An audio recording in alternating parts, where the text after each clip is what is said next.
I thank you most sincerely for giving me this opportunity to make a brief statement following my election as the President of the 81st session of the General Assembly earlier today.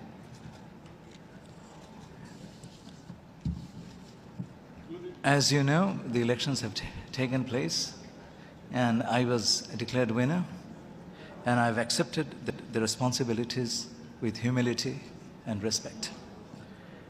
The 81st session of the United Nations General Assembly will be a consequential one, as the Assembly will be called upon to address UN reform, preparations for the next generation of the Global Development Agenda, the transition in the leadership of the United Nations with the selection of the next Secretary General, and similar issues.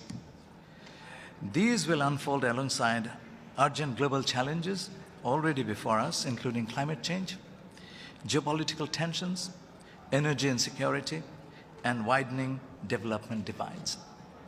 In order to face these challenges, as the President of the next Assembly, I will focus on 6 priorities set out in my vision statement: peace, security, and justice, sustainable development and SDG acceleration, climate resilience and environmental sustainability, human rights, humanitarian action, refugees and migrants, digital governance, artificial intelligence, science and technology, and last but not the least, renewed multilateralism, UN 80 reforms, and inclusive global governance. Following my election, I told the General Assembly that I will dedicate myself to rebuilding trust, nurturing consensus, opening space for good faith negotiations that will lead to outcomes for all that are owned by all. I will unfailingly uphold the UN Charter and conduct the work of the Presidency in full accordance with the Code of Conduct of the President. I'll be the President of all Member States. I will engage all Member States in the course of my work. I'll not let my personal views interfere with my work as PGA. I will seek common ground without ignoring differences. I'll organize my office reflecting geographical, gender, and linguistic balance. Creating a group within the office of the President to specifically serve the needs of the small delegations will be one of my early priorities.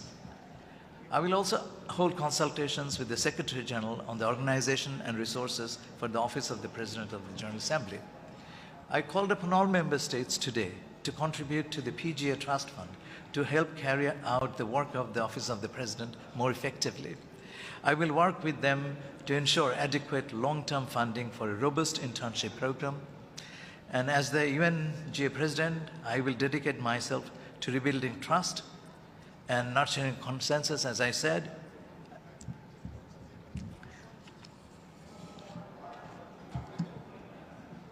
Finally, I don't consider the work of the President as a one-off event, but as a continuum. Therefore, I will carry forward the important initiatives under the current and previous UNGA presidents. A principal way to advance public trust in our organization is to tell our success stories to the peoples of the United Nations. The UN Press Corps is the best vehicle to accomplish this task. To this end, I intend to work closely with you, and this is my commitment. My doors will be open, and I'll reach out to you.